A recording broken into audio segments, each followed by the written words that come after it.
मेहमानों का रुख कर लेते हैं। हमारे साथ राजीव राय जी हैं, प्रवक्ता सपा, एसपी सिंह बघेल जी केंद्रीय मंत्री और सुरेंद्र राजपूत जी प्रवक्ता कांग्रेस। बघेल साहब आपके पास आ रहे हैं। अगर हम पश्चिमी उत्तर प्रदेश की बात करें, जिस क्षेत्र से आप आते हैं वहां पर 41% और अवध क्षेत्र में 44% भाजपा का आंकड़ा है, जबकि अन्य दल जो हैं सपा की बात करें 31% है, कांग्रेस 8% है। ये जो परसेंटेज है इसको आप किस तरीके से ले रहे हैं, पश्चिमी उत्तर प्रदेश की चुनौती या अवध क्षेत्र की चुनौती के बारे में? पश्चिम उत्तर प्रदेश मोस्टली प्रथम राउंड में है और आपके 2 सर्वे हैं अलग अलग तारीखों के, और उसमें हम 1% वोट बढ़ा है। और जब 1% वोट बढ़ता है तो कई सीटों पर प्रभाव पड़ता है। इसको अंग्रेजी में कहते हैं well begin is half done. हमारी शुरुआत अच्छी हो जाए, जब पश्चिम में हम इतनी बड़ी टक्कर दे रहे हैं अथवा आप हमें वोट शेयर ज़्यादा बता रहे हैं, सीटें ज़्यादा बता रहे हैं, तो अवध आते आते तो तूफान चल जाएगा। ये जो आंधी है पश्चिम की, ये तूफान हो जाएगा मध्य में और ये सुनामी में परिवर्तित हो जाएगा पूर्वांचल में, क्योंकि गरीबों उन्मुख योजनाओं का सर्वाधिक लाभ हमारा पूर्वी उत्तर प्रदेश होता है। और बुंदेलखंड पे अभी आप बाद में आएंगे, बुंदेलखंड के सभी जिलों की आम इनकम आम आदमियों से कम होती है। ये स्वीकार करना पड़ेगा कि वहाँ गरीबी थी और माइग्रेशन वहाँ से ज़्यादा होता है। तो ये मनरेगा के काम से जो वहाँ गांव में रोका गया है, और इसके अलावा जो खाद्य वितरण प्रणाली का 2 साल से भोजन मिल रहा है, उसकी वजह से लोग अपने गांव में रुके हैं। और माननीय मुख्यमंत्री जी ने जो सिंचाई के साधन बुंदेलखंड में बढ़ाए हैं, उससे निश्चित तौर से बुंदेलखंड भी हमारा आएगा। अब जो अवध की बात आप कर रहे हैं, तो जब 2 सर्वे हुए हैं और किसी के में कुछ नहीं आ रहा है, तो जब कोई जनता ने मन बना लिया उसी परसेंटेज पर, तो इसका मतलब है कि सरकार बदलने में भी जनता का मूड नहीं है। जब उन्होंने 1% भी वोट सबका, किसी का 8%, किसी का 9%, किसी का 44%, किसी का 31%, सब कुछ 2 बार फीड है, तो अब जनता मन बना चुकी है। वो मन बना चुकी है कि उत्तर प्रदेश में भारतीय जनता पार्टी की पूर्ण बहुमत की सरकार। लेकिन यही दावे राजीव राय जी आपके भी दल के हैं, जो 41% आ रहा है पश्चिम का, 44% आ रहा है अवध का, वो किस तरीके से आप देख रहे हैं? क्योंकि बघेल साहब कह रहे हैं कि हम तो बहुत लीड कर रहे हैं और स्थितियां स्पष्ट हैं। योजनाओं का सर्वाधिक लाभ मिलेगा। राजीव तो मैं चुटू महिमा करने में यकीन भी नहीं रखता, ना ही टीवी चैनलों पर बैठकर अपना चेहरा दिखाने का शौक है। आपकी इस शो का कुछ ऐसा रूल है क्या कि भारतीय जनता पार्टी का प्रवक्ता को जवाब देने की इजाजत नहीं है? मेरे को पिछली बार भी जब मैं बोलना शुरू किया आपने समाप्त कर दिया, 2 बार बैठा कर उनको सुनाए, तो मुझे शौक नहीं है। नहीं, आपको तो पूरा मौका दिया जाए राजीव जी। पश्चिम पर भी मैंने सवाल पूछा है और अवध पर भी, और आप पूरा उस पर जवाब दीजिए। और अगर यही बात है तो राजपूत जी के पास तो एक ही बार हम जा पाए हैं। आप दोनों पर बोलिए, पश्चिम को लेकर, पश्चिम के आंकड़े को लेकर आप क्या सोच रहे हैं और अवध के आंकड़ों को लेकर क्या सोच रहे हैं? मैं उससे पहले जितने मतलब झूठे आरोप लगाए, फिर भी तुम्हें यकीन नहीं जी आपके ऊपर लागू होता है प्रोफेसर साहब। जी प्रोफेसर, बिल्कुल आपने सही कहा अपने बारे में। प्रोफेसर साहब, याददाश्त को दुरुस्त कर दूं, उत्तर प्रदेश को कोई ऐसी तमाम चेहरों पर खौफ जारी है, एक चिराग अंधेरों पर कितना भारी है वो तो पता चल रहा है ना। सुबह अंधेरा हटते ही सुबह प्रोफेसर योगी जी ट्वीट करने लगते हैं 5:30 बजे मंदिर का पूजा छोड़कर कि समाजवादी पार्टी की सरकार जा रही है। वो तो आपकी बौखलाहट दिख रही है।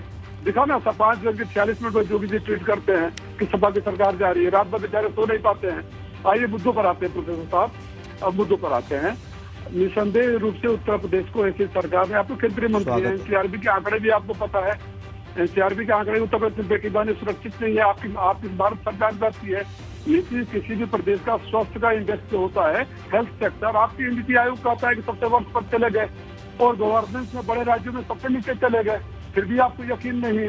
तो आप कैसे चाहते हैं कि जनता यकीन कर ले कि जिस देश का केंद्रीय गृह मंत्री, गृह राज्य मंत्री का बेटा किसानों को रोड दे, जिस प्रदेश में बेटियों को रात को जला। बिल्कुल। तो राजीव जी, फिर ये जो आंकड़े आ रहे हैं आपके, जो अवध क्षेत्र के आ रहे हैं 31% और उनके 44 आ रहे हैं, तो इनको किस तरीके से आप जानता था कि आप मुझे उन सवालों का जवाब नहीं देने देंगे जो प्रोफेसर साहब ने उठाया है? नहीं, वो जवाब तो आप दे रहे हैं सर, लेकिन एक समय की भी सीमा होती है। पिछली बार नहीं, तो समय की सीमा प्रोफेसर साहब के लिए नहीं है। आप जितने बातें समाजवादी पार्टी की सरकार के बारे में अवधेश जी सुनने दो, अवधेश जी कांग्रेस को सुनने दो। दूसरी बार उनकी आपने, ठीक है, तो 44 और 41 पर आप कुछ बोलना चाहते हैं? कांग्रेस को सुनने दो। बात कर रहा हूँ, तथ्यों पर बात कर रहा हूँ देश जी, तथ्यों पर। जो प्रोफेसर साहब ने उठाया, मेरा अधिकार तो है ना उन बातों को कहूँ। बिल्कुल, लेकिन आंकड़ों के मायने भी हम समझ रहे हैं ना राजीव राय साहब। तो इसलिए हमने पूछा कि क्या आप आंकड़ों पर भी कुछ टिप्पणी करना चाहते हैं कि आंकड़े आपके और बढ़ेंगे या स्थायित्व है तो क्यों है?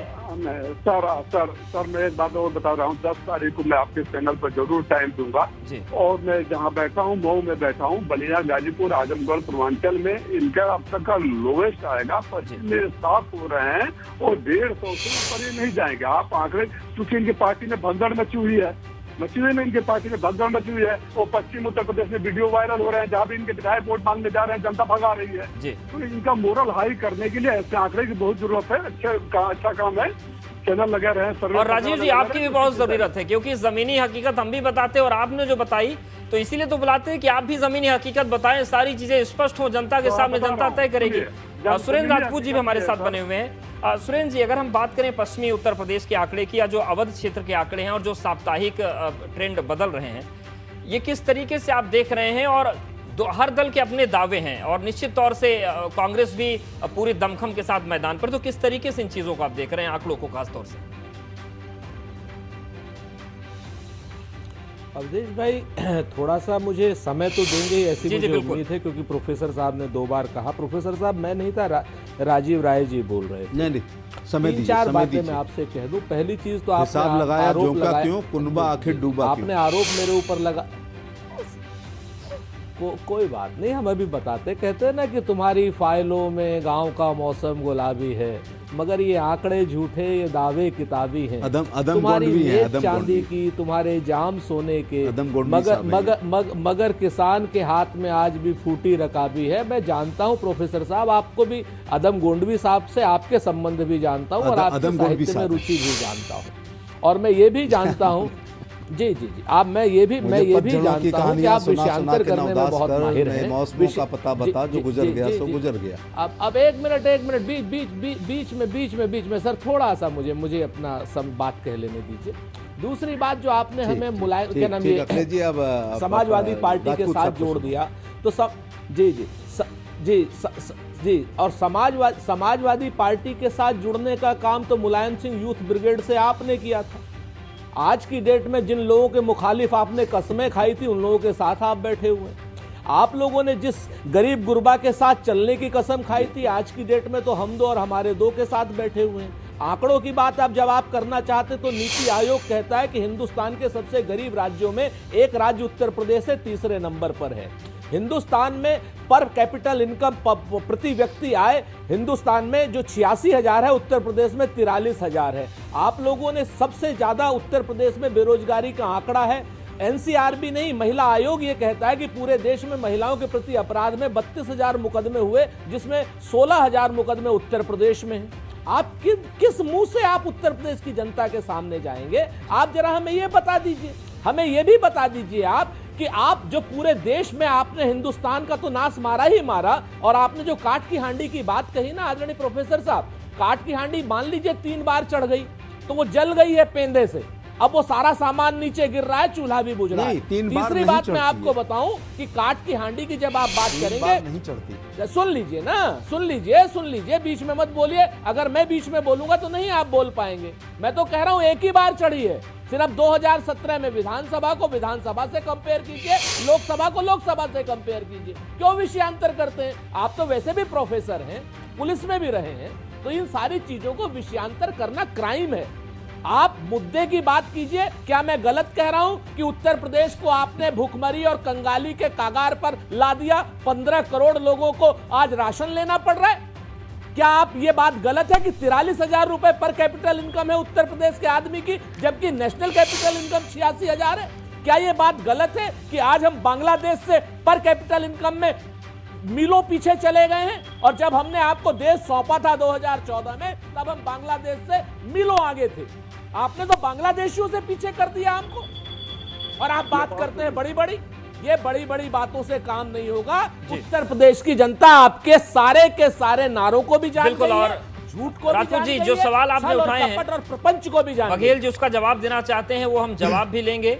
और इसके अलावा जो क्षेत्र बच रहे हैं, बुंदेलखंड बच रहा है, पूर्वांचल बच रहा है, उनके आंकड़ों पर भी जाएंगे कि आखिर क्या वहां के आंकड़े सामने आ रहे हैं। हमारे साथ हमारे दोनों सहयोगी बने हुए, आप सभी हमारे साथ बने रहिए।